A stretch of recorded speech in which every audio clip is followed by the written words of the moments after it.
We've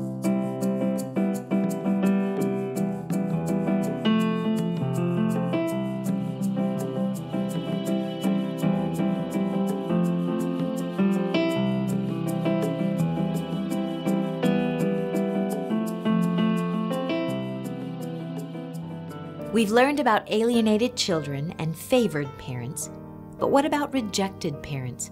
How does it feel to be Plutoed, to lose your family and your role as a parent? Rejected parents feel devastated when their children refuse to spend time with them, stop expressing affection and respect for them. They haven't been prepared for this level of rejection, and they're stunned by it. Oftentimes they're embarrassed, and they worry that others are going to think, gee, you must have done something really bad if your kids don't want to spend time with you. People stop them on the street and ask how their children are doing, and rejected parents don't know because they are not being kept included in the children's activities. And they're very embarrassed. They don't know what to say. They usually try to change the subject. It's psychologically devastating to a parent to have the children that you loved and raised want to have nothing to do with you. If alienation has been a problem in your family, the rejected parent probably feels most ashamed when ignored or shunned in front of others, such as at school or sports events. When people ask about their children, rejected parents often feel terribly embarrassed, even ashamed. They worry that others secretly think, there must be more to the story. I wonder what they did wrong to deserve their children's disrespect. Parents who have been rejected may begin to doubt themselves. They might ask, did I do something wrong? Maybe I'm not such a good parent. It's very sad for a rejected parent when they see other parents enjoying their children because it reminds them of all that they're missing out on. They feel like shadows, ignored. They feel shunned by their children, and it's humiliating to them. If one of your parents is rejected, they're probably trying to figure out how to deal with this. Should I give up? Should I be tough? Walking away feels wrong, even though this might create peace. Hanging in there seems right, but maybe the emotional cost to you and them is just too much to bear. As a result, and you may have noticed this, these parents often act inconsistently. Sometimes they withdraw and seem passive and uninterested in being with you. Other times they try hard to be involved, maybe even going to court, calling the police, or insisting that everyone see a therapist. It may seem like they do too much or too little, which might make them seem unreliable. In some families, after repeated attempts to reconnect with the children, a rejected parent may get so discouraged that they enter into a state that we call learned helplessness. All their attempts to solve the problems, all their attempts to reach out to their children fail, and they don't know what else to do, and they begin feeling utterly helpless to change the situation. They may feel that they have no alternative but to withdraw from the children, to stop trying. Unfortunately, for some children, when their rejected parent stops trying to see them, the children actually feel abandoned by that parent because they've never really lost the love they felt for that parent.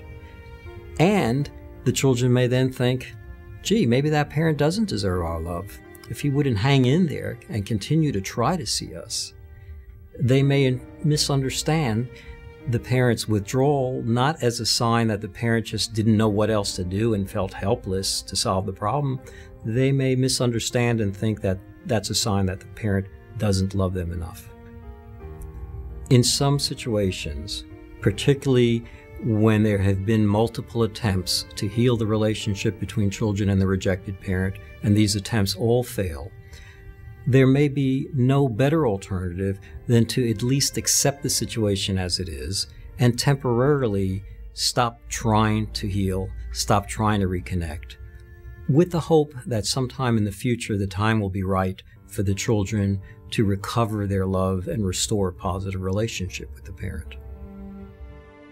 Rejected parents often ask others for advice on how to manage this difficult situation. Sometimes well-meaning friends and relatives encourage parents to respond with anger.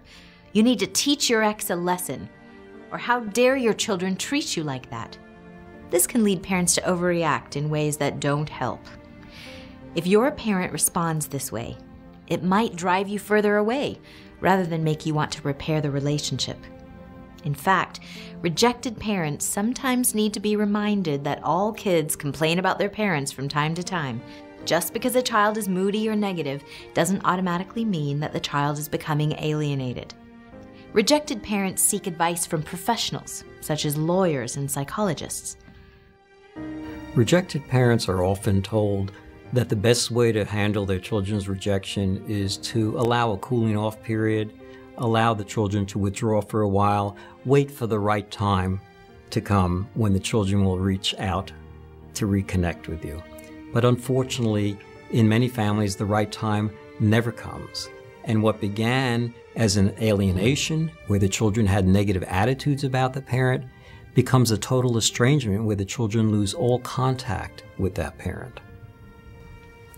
One of the most important things for a rejected parent is to try to stay in touch with the children. Try to maintain contact. Now, this may mean having to develop a thick skin, because when the children are with you, they may treat you with contempt and with disrespect. But we found that it's easier to help children recover a positive relationship if they spend time with you and if they get to see that the rejected parent still loves them and is not giving up. So what can rejected parents do? In the words of Winston Churchill, never, never, never give up. Not giving up, though, requires persistence and understanding, and your parents may not have a lot of that left if they've been rejected over and over. When they lose their patience, and nearly every parent does from time to time, parents make mistakes. The favored parent might exaggerate these mistakes to make it seem like the rejected parent always acts impatiently, or that this is why the children don't want to spend time with the parent. When children treat a parent so disrespectfully, most often the parent is not at all prepared to deal with that effectively, and they react by overreacting. They get very angry, they lose their temper, they ask the children, "How dare you speak to me that way?" But they can frighten the children when they do that, and then the children can use that as another reason for rejecting the parent, because the parent actually has yelled at them, has been aggressive, and maybe scared the children. In other cases, rejected parents will tell the children, "If you don't enjoy spending time with me, why don't you leave this home and come back when you can be more positive?" And unfortunately, the children may use that as a reason not to see the parent. They'll throw those words back to the parent. "Well, you said you didn't want to see us." And what begins as a parent's effort to improve the relationship and solve the problem can really be the beginning of the end of the relationship.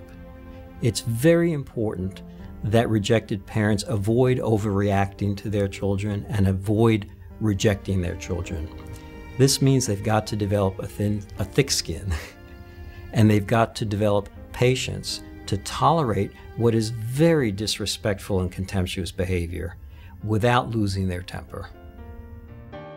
If your parent overreacts, you might worry that this will happen all the time, or you might think that your attitude finally made your parent stop loving you. Secretly, you might even worry that you are no longer someone who is worth caring about. Another common mistake rejected parents make is to lecture about right and wrong, fair and unfair. While the lesson might be true, lectures rarely work. The more they try to tune you in, the more you try to tune them out. If you've been rejecting a parent, you may be frustrated when it seems like they minimize your concerns and complaints. A rejected parent might say, "Oh, you don't really feel that way," or "That's just your other parent talking, those aren't your real feelings." This too doesn't work. It could make you feel that your parent doesn't care or doesn't take you seriously. If you and a parent are alienated from one another, or becoming alienated, it is certainly important to talk about what's going on. But one mistake that rejected parents make is to try to show their concern by asking a lot of questions. This often backfires rather than helps. If you've experienced this, the questions are likely to make you feel interrogated rather than cared about. And it may feel like their questions imply criticism, not at all what your parent wants you to feel. Another mistake that some rejected parents make is to counter all the bad-mouthing by saying bad things about the other one. This makes children feel bad and only makes things worse. But rejected parents shouldn't be reluctant to set the record straight when children say things that are wrong or unfair. Your children need help to deal with complaints they hear about you. For instance, a child says, "Mommy says you didn't spend much time with us and we never had any fun together." You can respond, "Mommy's mistaken." Remind the children of specific things you've done for them and with them. Bring out family videos and photos showing better times together. When a rejected parent overreacts to the children, it's very important for the parent to acknowledge that they made a mistake and to apologize for it. It can be very difficult for a rejected parent to do that, though, because they feel they've been treated so unfairly. The children have been so disrespectful and treated them with such utter contempt that the rejected parent has a hard time acknowledging that he or she contributed to the children's conflict. But it's important that they acknowledge their mistake and take responsibility for it. We've already said that rejected parents should never give up. Their children are worth fighting for. But what else can they do to help? We'll have more to say about this later in the program, but here are a few tips. First and foremost, rejected parents should remember that their children are victims. They didn't want this mess, they just got caught in it, and are doing their best to cope with something they don't fully understand. Second, rejected parents should hold back from arguing and criticizing when their angry children invite them to argue and criticize. It's important to remember that being in a relationship is more important than being right. Rejected parents need to develop a thick skin to withstand all the hurtful things their children say and do. Third, rejected parents should watch and wait for unexpected opportunities to help their children. Big school projects or medical problems offer opportunities to show interest, caring, and concern. When rejected parents make mistakes, they're acting like all parents do from time to time. Even parents who aren't rejected make some of these mistakes, especially when they're stressed. We hope your parents will learn from this program to avoid these traps. But keep in mind that parents are more than just their mistakes. Maybe it's time to cut them some slack.